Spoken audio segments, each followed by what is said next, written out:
Hello, അസ്സലാമു അലൈക്കും. എന്തൊക്കെയുണ്ട് വിശേഷം? സുഖമല്ല എല്ലാവർക്കും? ഞമ്മക്കും ഇവിടെ സുഖന്യ.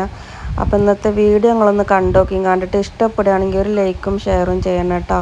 പിന്നെ സബ്സ്ക്രൈബ് ചെയ്യാതെ പുതിയ കൂട്ടുകാരാരെങ്കിലും നമ്മളെ വീഡിയോ കാണുന്നുണ്ടെങ്കിൽ ഒന്ന് സബ്സ്ക്രൈബും കൂടെ ചെയ്ത് സപ്പോർട്ട് ചെയ്യണേ. അപ്പം ഇന്ന് രാവിലത്തെ ചായൻ്റെ കടി ഇതാ ഇഡ്ഡലിയാണ് കേട്ടോ. അപ്പോൾ തലേ ദിവസം അരിയൊക്കെ വെള്ളത്തിലിട്ട് മാവ് അരച്ച് വെച്ചിട്ടുണ്ടായിരുന്നു. എന്നിട്ട് ചായ അവിടെ തിളപ്പിച്ച് വെച്ചിട്ടുണ്ട്. പിന്നെ കറി ഒന്നും ഉണ്ടാക്കിയിട്ടില്ല. കറി തലേ ദിവസം സാമ്പാർ ഉണ്ടാക്കിയിട്ടുണ്ടായിരുന്നു കേട്ടോ. അപ്പം സാമ്പാർ ഉണ്ടായപ്പോൾ ഞാൻ അരി വെള്ളത്തിലിട്ടതിന് ഇഡ്ഡലി ഉണ്ടാക്കാമെന്ന് കരുതിയിട്ട് അപ്പം അങ്ങനെ അതാ ഇഡ്ഡലി തട്ടിൽ കുറച്ച് വെളിച്ചെണ്ണയൊക്കെ തേച്ച് കൊടുത്തിട്ട് ഇപ്പോൾ അതാ ഓരോ കുഴിക്കും മാവ് ഒഴിച്ച് കൊടുക്കുകയാണ്. വെളിച്ചെണ്ണ എന്തിനാണ് തേക്കണമെന്ന് വെച്ചാൽ പെട്ടെന്ന് തന്നെ ഇളകി കിട്ടാൻ വേണ്ടിയിട്ടാണ് കേട്ടോ. ഞാനില്ലേ ഇങ്ങനെ സാമ്പാറൊക്കെ ഉണ്ടാക്കുന്ന ദിവസം വേഗം അരി വെള്ളത്തിലിട്ട് വെക്കും കേട്ടോ. ദോശയോ അല്ലെങ്കിൽ ഇഡ്ഡലിയോ ഒക്കെ ഉണ്ടാക്കാമെന്ന് കരുതിയിട്ട്. എന്നാൽ നമുക്ക് രാവിലെ പണി എളുപ്പമാവാനും നല്ലത് തന്നെയല്ലേ. കറി ഉണ്ടാക്കണ്ടല്ലോ. സാമ്പാർ ഉണ്ടാകുമ്പോൾ പിന്നെ ഇത് ഇഡ്ഡലിയോ അല്ലെങ്കിൽ ദോശയാണെങ്കിൽ മക്കൾക്ക് ഭയങ്കര ഇഷ്ടമാണ് കേട്ടോ. അപ്പോൾ പിന്നെ അതാക്കാമെന്ന് കരുതി അങ്ങനെ അതാ 3 തട്ടുണ്ട്. 3 തട്ടിൽ ഒഴിച്ചിട്ട് ഇപ്പോൾ നമ്മൾ വേവിക്കാൻ വേണ്ടി വെച്ച് കൊടുക്കുകയാണ്. അങ്ങനെ എന്താ നമ്മളെ ഇഡ്ഡലി മുഴുവൻ ചുട്ട് കഴിഞ്ഞിട്ടുണ്ട്. എന്നിട്ട് പിന്നെ ഇവർ 6:30 മദ്രസിൽ പരീക്ഷ തുടങ്ങും കേട്ടോ. അപ്പോൾ 6:15 ആകുമ്പോൾ പോകും. അപ്പോൾ ഒന്നും കഴിക്കൂല കേട്ടോ. ചിലപ്പം കാലിച്ചായ മാത്രം കുടിച്ചിട്ട് അങ്ങനെ പോകും. എന്നിട്ടിപ്പോൾ മദ്രസ ഇട്ട് വന്നതിന് ശേഷമാണ് ഞങ്ങൾ ചായ കുടിക്കുന്നത് കേട്ടോ. അവരെ കൂടെ തന്നെ ഞാനും കഴിക്കാമെന്ന് കരുതിയിട്ട് കഴിച്ചിട്ടില്ലായിരുന്നു. ഒരു 7:30-8 മണിൻ്റെ ഉള്ളിൽ എക്സാം കഴിഞ്ഞ് ഇവിടെ എത്തുകയും ചെയ്യും കേട്ടോ. അങ്ങനെ അതാ ചായയുടെ കഴിഞ്ഞ് ഇപ്പോൾ അതഞ്ഞ് ചോറിനുള്ള വെള്ളം അടുപ്പിൽ തന്നെയാണ് തീ കൂട്ടുന്നത്. അപ്പം ഞാൻ ഗ്യാസുമ്പോൾ തന്നെ കേട്ടോ തീ പിടിപ്പിക്കൽ. വളക്കൊന്നുമില്ല. അതൊക്കെ ആദ്യമൊക്കെ അതിന് കേട്ടോ. അപ്പം അതൊന്നും എവിടെയും തന്നെ കാണാനില്ല. അപ്പോൾ ഞാൻ ഗ്യാസുമ്പോൾ അങ്ങനെ തീ പിടിപ്പിക്കും. എന്നിട്ട് കറിയൊക്കെ പിന്നെ ഞാൻ ഗ്യാസുമ്പോൾ തന്നെ കേട്ടോ വെക്കുക.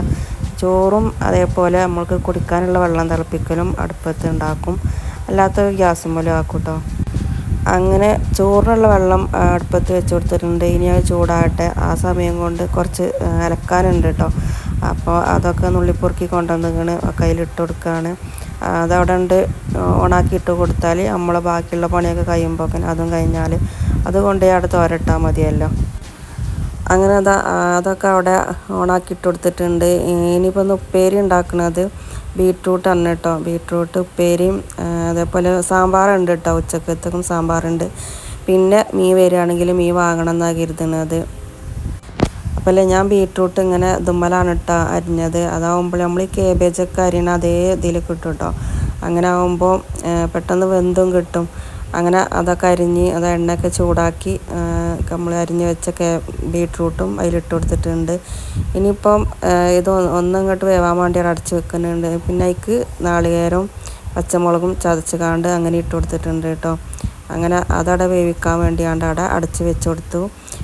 അപ്പോഴേക്ക് നമ്മളെ അതിൻ്റെ അടുക്ക് ഞാൻ അരി ഇട്ട് കൊടുത്തിട്ടുണ്ടായിരുന്നു കേട്ടോ. അത് ക്യാമറയിൽ പെട്ടിട്ടില്ല. അങ്ങനെ അത് അരിയൊക്കെ ഇട്ടതിന് ശേഷം ഉപ്പേരിയൊക്കെ അവിടെ വേവിക്കാൻ വേണ്ടി വെച്ച് കൊടുത്തു. ഇനി കുറച്ച് പാത്രങ്ങളൊക്കെ കഴുകാണ്ടായിരുന്നു കേട്ടോ. രാവിലെ ചായ കുടിച്ച പാത്രങ്ങളൊക്കെ ഉണ്ടായിരുന്നു. അതൊക്കെ കഴുകി വെച്ച് അപ്പോൾ അത് പിന്നെ മീൻ വരുന്നവരെ ഒന്ന് വെയിറ്റ് ചെയ്ത് നോക്കിയിട്ടോ. മീൻ ഇതുവരെ വന്നിട്ടില്ല. അപ്പോൾ ഞാൻ കരുതി ഒരു പാക്ക് പപ്പടം ഉണ്ടായിരുന്നു ഇവിടെ, അതും കൂടെ പൊരിക്കുക. പിന്നെ സാമ്പാറും ഉപ്പേരിയും മതി. പിന്നെ ചമ്മന്തിയും കൂടി ഇറക്കാമെന്നൊക്കെ കരുതിയിരുന്നു കേട്ടോ.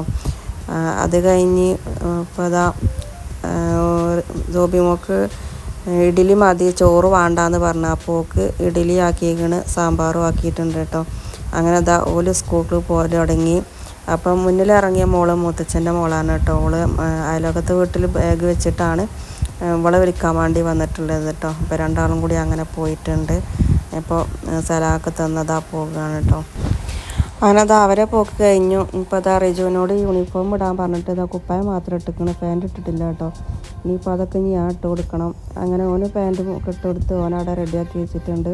വണ്ടി വന്നിട്ടില്ല കേട്ടോ. അവിടെ സിറ്റ് ഔട്ടിൽ ഇരിക്കുന്നുണ്ട്. അപ്പോൾ കുറച്ചും കൂടി പാത്രം ബാക്കിയുണ്ടായിരുന്നു കഴുകാൻ. അപ്പം ഒന്ന് ആ സമയം കൊണ്ട് വേഗം അതും കൂടി ഒന്ന് കഴുകി വെക്കട്ടെ എന്ന് കരുതി അതൊക്കെ ഒന്ന് കഴുകി വെക്കുകയാണ്. അങ്ങനെ അത് ഫുള്ള് കഴുകി സിങ്കും തിണ്ടൊക്കെ വൃത്തിയാക്കി ഇട്ടിട്ടുണ്ട്. ഇനി ആ സമയം കൊണ്ട് നമ്മളെ തിരുമ്പി കഴിഞ്ഞിട്ടുണ്ട് കേട്ടോ അവിടെ. അപ്പോൾ അതൊക്കെ ഒന്ന് കൊണ്ടുകഴിഞ്ഞ് തോരടണം. അതിൻ്റെ ഇടയ്ക്ക് ഞാൻ വീട്ടിലേക്ക് വിളിച്ചിട്ടുണ്ടായിരുന്നു കേട്ടോ. എന്താ അവിടെ വലിയ മോൻ അവിടെയാണ്. അപ്പം എന്നും ഞാൻ റിജുവിൻ്റെ വണ്ടി പോയി കഴിഞ്ഞാൽ അപ്പം ഉമ്മാക്കൊന്ന് വിളിക്കും. ഇന്ന് ഞാൻ ഓന് പോണീൻ്റെ മുന്നേ തന്നെ വിളിച്ചിട്ടുണ്ടായിരുന്നു കേട്ടോ. അപ്പോൾ ഉമ്മ പറഞ്ഞു ഓന് പനിയാണ്, സ്കൂൾ പോയിട്ടില്ല എന്ന് പറഞ്ഞു. അപ്പം ഞാൻ വിചാരിച്ചു എന്നാൽ ഇനിയിപ്പോൾ ബാക്കി ക്ലീനിങ് തുടക്കാനും ഒക്കെ ഉള്ളല്ലോ, അപ്പോൾ അതൊക്കെ കഴിച്ച് എന്താ വീട്ടിലേക്ക് പോയി കേട്ടോ. ഉമ്മാക്കും തന്നെ പനിയാണ്. അപ്പോൾ രണ്ടാളും കൂടെ ഒന്ന് കാണാമെന്ന് കരുതി പോകുന്നതാണ്. പിന്നെ സമ്മന്തിയൊന്നും അരച്ചില്ല കേട്ടോ. ആ ഉള്ളത് മതി വിചാരിച്ചിട്ട് വേഗം പോകുന്നു. ഉച്ചഭക്ഷണം ഇവിടെ നിന്ന് ആക്കാമെന്ന് കരുതിയിട്ട് ഓൻ്റെ വണ്ടി പോയേക്ക് തന്നെ പോന്നിട്ടുണ്ട് കേട്ടോ. അങ്ങനെ ഇതാണ് എൻ്റെ സ്വന്തം വീട് കേട്ടോ. ഇത് ആങ്ങളുടെ വീടാണ്. അപ്പോൾ ഇതിൽ ടൈൽസും പണി നടക്കുന്നുണ്ട് കേട്ടോ. പിന്നെ ആങ്ങളുടെ ചെറിയ മോളെ ബർത്ത്ഡേ കഴിഞ്ഞിട്ടുണ്ടായിരുന്നു കേട്ടോ. അന്ന് ഞങ്ങളോട് വരാൻ പറഞ്ഞ് പോവാനൊക്കെ ഒരുങ്ങിയ സമയത്ത് ഒരുങ്ങി ഇറങ്ങിയിട്ടുണ്ടായിരുന്നു കേട്ടോ. അതിൽ പെരുമഴ പെയ്തപ്പോൾ ഞങ്ങൾ അവിടെ തന്നെ ഇരുന്ന് പോയിട്ടില്ലേനു. പോക്ക് എന്തെങ്കിലും ഡ്രസ്സോ എന്തെങ്കിലുമൊക്കെ ഒന്ന് വാങ്ങിയിട്ട് വന്നിട്ട് സർപ്രൈസ് ആക്കിയിട്ട് പോവാമെന്ന് കരുതിയിട്ട് ഞാനുമ്മ വിളിച്ചപ്പം പറഞ്ഞിട്ടില്ലേനു കേട്ടോ. വരുന്ന വിവരമൊന്നും പറഞ്ഞിട്ടില്ലേനു. അങ്ങനെ ഞാൻ എൻ്റെ എല്ലാ പണിയൊക്കെ കഴിഞ്ഞ് പോന്ന് മഞ്ചേരിയിൽ നിന്ന് കുട്ടിക്ക് ഒരു കൂട്ടം ഡ്രസ്സൊക്കെ എടുത്തിട്ട് പോകുന്നതാണ്. അപ്പോൾ ഞാൻ അകത്ത് കയറുന്നതിൻ്റെ മുന്നേ ഇവിടെ ടൈൽസും പണിയൊന്ന് കാണട്ടെ എന്ന് കണ്ട് ഇതിൻ്റെ ഉള്ളൊക്കെ ഒന്ന് കണ്ട് ഒന്ന് വീഡിയോ എടുത്തതാണ്. അത് കഴിഞ്ഞ് അതൊക്കെ കണ്ട് ഇപ്പോഴാണ് കേട്ടോ അകത്തേക്ക് കയറുന്നത്. അപ്പം ഓൽക്കൊന്നും അറിയില്ല കേട്ടോ, ഞാൻ വരുന്ന വിവരം ഓരോടത്തൊന്നും ഇല്ല. അങ്ങനെ കയറി നോക്കി വാതിലൊക്കെ അങ്ങനെ തുറന്ന് വെച്ചിട്ടുണ്ട്. അതൊക്കെ കയറി അവിടെ ഒരു ബെഡ്റൂം ഉണ്ട് കേട്ടോ. അത് കഴിഞ്ഞപ്പോൾ ഞാൻ നേരെ കിച്ചണിക്കാട് പോന്നു. എന്നിട്ട് ഞാനിവിടെ എന്തൊക്കെയാണ് ചോറിന് കൂട്ടാൻ നോക്കിയതാണ് കേട്ടോ. അപ്പോൾ പയറുപ്പേരി ഉണ്ട്, ഇവിടെ അതാ ചോറുണ്ട്, അവിടെ ഉപ്പ ഉണ്ട് കേട്ടോ നിൽക്കണ്. അതേപോലെ ഇതാ പരിപ്പും വാഴയ്ക്കും കറി വെച്ചിട്ടുണ്ട്. പിന്നെ മീനും പൊരിക്കണം കേട്ടോ. അപ്പോൾ ഉപ്പേനോട് ചോദിക്കുന്നുണ്ട് എപ്പോഴാണ് എത്തിയത്, എങ്ങനെ ഒറ്റക്കാണ് പോകുന്നത് അങ്ങനെയൊക്കെ ചോദിക്കണം കേട്ടോ. അപ്പോൾ അതിനുള്ള മറുപടിയൊക്കെ ഇങ്ങനെ കൊടുത്ത് പിന്നെ അവിടുന്ന് കുറച്ച് നേരം അവിടെ ഇരുന്ന് അതൊക്കെ അതിന് ശേഷം ഫുഡ് കഴിച്ചിട്ട് പിന്നെ മേലേക്ക് രണ്ടാമത്തെ ആങ്ങൾ വേറെ പോകുന്നുണ്ട് കേട്ടോ. അപ്പോൾ റീഫു മോന് ഇവിടെയാണ് എന്ന് പറഞ്ഞു. ഞാൻ താഴത്താവെന്ന് കരുതിയിട്ടാണ് നേരെ താഴത്തേക്ക് പോയത്. അപ്പോൾ ഉമ്മാനോട് ചോദിച്ചപ്പോൾ പറഞ്ഞു ഇവിടെയാണെന്ന് പറഞ്ഞ്. അങ്ങനെ രണ്ടാമത്തെ ആങ്ങളുടെ വീട്ടിൽ പോന്നു. അപ്പോൾ ഇതാ ഒന്ന് ബെല്ലടിച്ച് നോക്കുകയാണ് കേട്ടോ. ഞാൻ 2-3 ബെല്ലടിച്ച് നോക്കി, അപ്പോൾ ആരും നിൽക്കില്ല. അപ്പോൾ മോൻ ഉറങ്ങുകയാണെന്നാണ് തോന്നുന്നത്. രണ്ടാളും ഫുഡ് കഴിച്ചാണെങ്കിൽ ഉറങ്ങാവും. ബെല്ലടിച്ചിട്ടൊന്നും കേൾക്കണില്ല. ഞാൻ ഇതിങ്ങനെ പോകുന്ന അടുക്കള വാതിൽക്ക് വന്നുകൊണ്ട് ആ ഗ്രില്ലിൻ്റെ അവിടെ കുറേ ഒന്ന് മുട്ടി നോക്കിട്ടോ. അപ്പോഴുണ്ട് നാത്തും ഇങ്ങനെ വരുന്നുണ്ട് കേട്ടോ. അപ്പോൾ ഓള് നിസ്കരിക്കുന്നു പറഞ്ഞ് അങ്ങനെ പിന്നെ ഓള് ഫ്രണ്ടിൽ തന്നെ വാതിലൊക്കെ തുറന്നു. പിന്നെ ഞാൻ ഫ്രണ്ടിൽ കൂടി തന്നെയാണ് കേട്ടോ കയറിയത്. അങ്ങനെ അതാ നമ്മുടെ വാതിലൊക്കെ തുറന്ന് വെച്ചിട്ടുണ്ട്. ഇതാണ് കേട്ടോ ആങ്ങളുടെ വീട്. അപ്പം ഇവിടെ നിന്നതിൻ്റെ മൈ ലൈഫൊക്കെ ഞാൻ ഇട്ടിട്ടുണ്ടായിരുന്നു കേട്ടോ. ഇവരിവിടെ ഇല്ലാത്ത സമയത്ത് ഇവർ ഗൾഫിലായിരുന്നു ഫാമിലി ആയിട്ട്. ആ സമയത്തൊക്കെ ഞങ്ങൾ ഇവിടെ കുറച്ച് ദിവസം നിന്നിട്ടുണ്ടായിരുന്നു. അന്നത്തെ ആ വീഡിയോ ഒക്കെ ഞാൻ പോസ്റ്റാക്കിയിട്ടുണ്ട് കേട്ടോ. അങ്ങനതാ ഇവിടെ ഒരു ബെഡ്റൂം ഉണ്ട്. പിന്നെ സെറ്റ് ഇട്ട അവിടെ നാത്തൂനാണ് കേട്ടോ പോണത്. പിന്നെ അതവിടെയാണ് ടേബിൾ ഇട്ടിട്ടുള്ളത്. പിന്നെ ഈ ഭാഗത്തും ഒരു റൂമുണ്ട്. അങ്ങനെ ഇതും എല്ലാം നല്ല ക്ലീനാക്കിയാണ് നീറ്റാക്കി ഇട്ടിട്ടുണ്ട് കേട്ടോ. പിന്നെ കോണിൻ്റെ അവിടെ ബാത്റൂമാണ്. പിന്നെ നേരെ അങ്ങനെ കിച്ചണിക്ക് പോയി കേട്ടോ. അപ്പോൾ അവിടെ ഓള് ഫുഡ് കഴിക്കാൻ വേണ്ടി ഫുഡൊക്കെ എടുത്ത് വെച്ചിട്ടുണ്ട്. ഓള് അറിയാൻ നിങ്ങളും കഴിക്കുന്നൊക്കെ പറയുന്നുണ്ട് കേട്ടോ എന്നോട്. ഞാൻ പറഞ്ഞു വേണ്ട, ഞാൻ താഴത്തുനിന്ന് കഴിച്ചിട്ടുണ്ട്, ഇനി എനിക്ക് വേണ്ട ഈ തിന്നോന്നൊക്കെ പറഞ്ഞ്. അപ്പോൾ ഞാൻ കിച്ചണും കൂടി ഒന്ന് വീഡിയോ എടുക്കാൻ വേണ്ടി വന്നതാണ്. അപ്പോൾ ഇതാണ് കിച്ചൺ കേട്ടോ. എല്ലാം നല്ല നീറ്റായിട്ട് ക്ലീനാക്കി ഇട്ടിട്ടുണ്ട്. അപ്പോൾ എനിക്ക് വന്നപ്പോൾ അവിടെ വെള്ളമൊക്കെ തന്നിട്ടുണ്ട് കേട്ടോ. അപ്പോൾ ഞാൻ ആ വെള്ളം കുടിച്ച ഗ്ലാസും വെള്ളം കലക്കിയ പാത്രമാണ് ആ സിങ്കിൽ കാണുന്നത്. അങ്ങനെ എല്ലാ ഭാഗവും ഇതാണ് സ്റ്റോർ റൂമിനുള്ളത് കേട്ടോ. സ്റ്റോർ റൂമായിട്ട് വേർതിരിച്ചിട്ടൊന്നുമില്ല.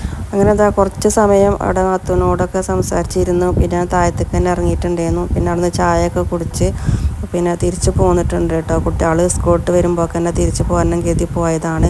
4:30-5 മണിയൊക്കെ ആകുമ്പോൾ കുട്ടികൾ സ്കൂളിട്ട് എത്തും കേട്ടോ. അപ്പോൾ ഇങ്ങോട്ട് എത്തണം കരുതി പോന്നു. അപ്പോൾ അവിടുന്ന് 5 മണി 5:15 ആയിട്ടുണ്ടായിരുന്നു കേട്ടോ ഞാൻ അവിടുന്ന് തിരിച്ച് പോന്നപ്പം. അപ്പോൾ ഇവിടെ എത്തിയപ്പോൾ നേരം ബാങ്ക് കൊടുക്കാനായിട്ടുണ്ടായിരുന്നു. അപ്പോൾ കുട്ടികളൊക്കെ കടയിൽ കഴിഞ്ഞ് കുളിക്കാൻ വേണ്ടി കയറിയിട്ടുണ്ട്. അങ്ങനെ നമ്മളെ കുഞ്ഞ് സ്വർഗത്തിൽ തന്നെ എത്തിയിട്ടുണ്ട് കേട്ടോ. അപ്പോൾ ഇത്രയൊക്കെയാണ് ഇന്നത്തെ വീഡിയോ. അപ്പോൾ അടുത്ത നല്ലൊരു വീഡിയോ ആയിട്ട് വീണ്ടും വരാം.